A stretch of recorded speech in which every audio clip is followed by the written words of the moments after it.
This is Module 26, Midsegment Theorem. First thing I have to tell you is what a midsegment is. Mid sounds like middle, and its segment is obviously something that we talked about in a previous module. But what a midsegment is of a triangle, it's going to be a segment that connects the two midpoints of two sides. So, for example, DE in this figure is going to be a midsegment of triangle ABC. And you can have three total midsegments that can be constructed. If you also notice, the labeling of the actual figure brings us to the midsegment theorem. The segment connecting the midpoints of two sides of a triangle is going to be parallel to the third side. So if you see, DE here is parallel to AC. We also have the notation that DB is congruent to AD, BE is congruent to EC, and it's also going to be half as long. So this is something that you need to know. So DE is parallel to AC. We also know that DE's segment length is going to be half of AC's segment length.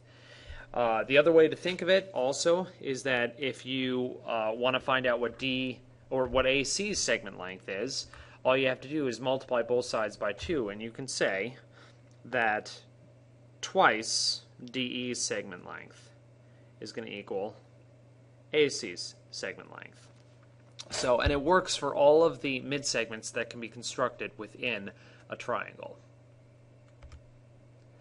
Okay, so this is in your an example that basically has the labeling, and it says UT is a midsegment. So anytime you see in the directions that you have a midsegment, the midsegment theorem is going to apply. So one thing that I can note is that these two are going to be parallel, and I can also set up the fact that UT is going to be half of PQ. So I plug in what I know. I know PQ's length is going to be 10, and I just multiply and I get x is equal to 5, which gives me UT's length. So we know UT's length is 5. And again, you can go from UT's length to PQ's length by just multiplying by 2, or PQ's length to UT's length by multiplying by half. So it's interchangeable. Okay, so here's another example, and you have to go based off of what I tell you or what's labeled in the diagram. So it says in the diagram, ST and TU are going to be midsegments. So automatically I can say that this is going to be parallel to this side. UT is going to be parallel to PQ. So in this, I am given that ST is a length of 8 feet. I'm given that QP is a length of 10 feet. It says find PR and TU's length. So here's your solution. You just set up using the midsegment theorem. We have PR's length is going to be twice that of ST's. Plug in what you know, and then we find that PR's length is going to be 16. In the reverse way, again, TU is going to be half of QP's length. So plug in what you know. You know QP's length is 10 feet. Do half of that and you get 5 feet for TU. So, and again, visually you can just kind of see this. And sometimes this is easy to do in your head, but other times when you're given algebraic expressions for each one of these, you have to actually set up an equation. So.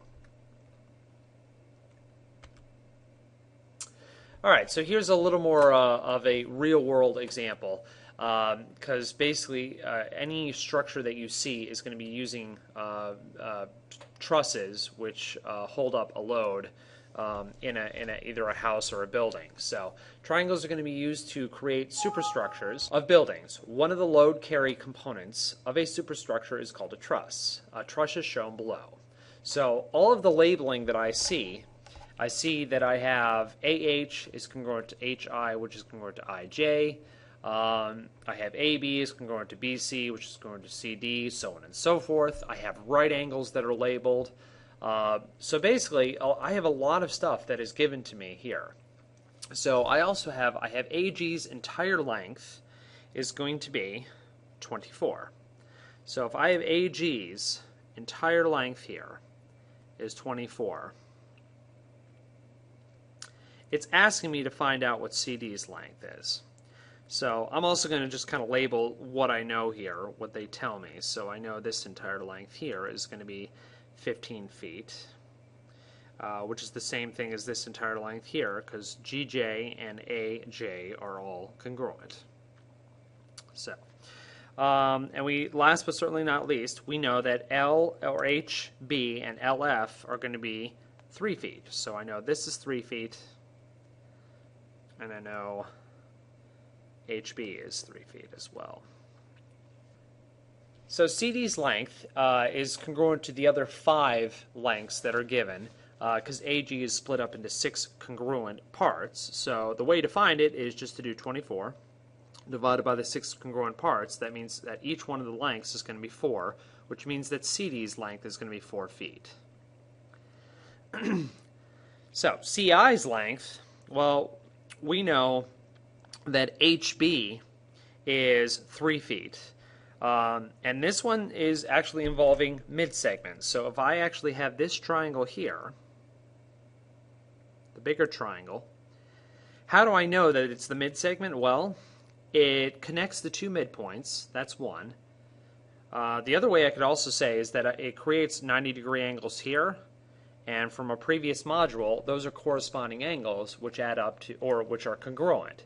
So my corresponding angles are congruent. That means that these 2 lines have to be parallel. So after I know that, if I know that it's a midsegment, automatically what I'm going to do is I'm going to apply the midsegment theorem. So CI's length, if you times that by half, is going to equal HB's length. Or if you do twice HB's length, which is 3 feet, you're going to get 6 feet. Okay. Can we conclude, second question, can we conclude that HB, IC, JD, KE, and LF are all parallel to one another? So HB, IC, JD, KE, and LF. Well, this is one of the things that I was saying about corresponding angles. Absolutely, we can, because we know this, parallel lines are cut by a transversal. That means that, or 2 lines are perpendicular. That means they create 4 right angles. So that means this is a right angle. Means this is a right angle as well. Means this is a right angle. You have corresponding angles all over the place. And so absolutely, yes, it is congruent because of corresponding angles.